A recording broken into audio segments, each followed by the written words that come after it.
Morning guys, it's 10 a.m. Welcome to my YouTube channel. So today we're going to be talking about entrepreneurship. When I finished my masters, my main dissertation topic was on crowdfunding and entrepreneurship as a viable alternative to investment intermediaries.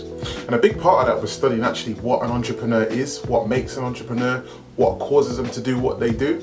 And according to the Global Entrepreneurship Monitor, there's two reasons you become an entrepreneur. One, lack of opportunity because you've got no other choice. And two, identification of an opportunity that's better than the one you got presently. And what I found was the main common denominator between entrepreneurs was knowledge, no. Contacts, no. Skills base, no. It was actually willingness to take risk, willingness to take a chance and actually put themselves out there and see what happens and see what returns. Where the entrepreneur is concerned, it's a complete phenomenon. I mean, you see it in developing economies, you see it in third world countries, you see it in the street. Not all entrepreneurship is about creating revenue. But that being said, all forms of revenue creation are some form of entrepreneurship. So whether you work in a company or you work for yourself or you're thinking of starting up a personal enterprise, there has to be a risk element taken on board in order for you to fulfill anything.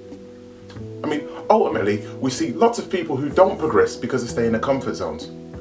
And the comfort zone is a dangerous place because it will never force you to do anything outside of what you already do. So what I'm asking you is, what are you going to do differently this week that's going to produce different results for you next week? What are you going to change about your actions, your workflow, your environment that's going to cause you to become more productive? Because you can't do the same thing you've been doing up until now.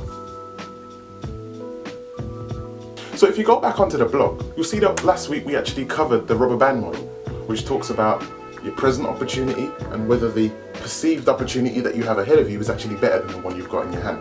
The term bird in a hand, two in the bush springs to mind. You're going to look at what you got, and then you're going to look at what you could have. Then you're going to compare the two, and you're going to see which one appeals to you more. And the way you do that is by listing off the pros and cons of each opportunity. By listing off the pros and cons of each opportunity and playing them off against each other and seeing which one you want to go for. It's pretty simple when you think about it, but then again, why does it have to be complicated?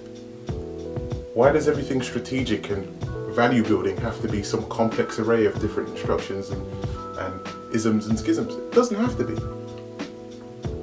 It doesn't have to be.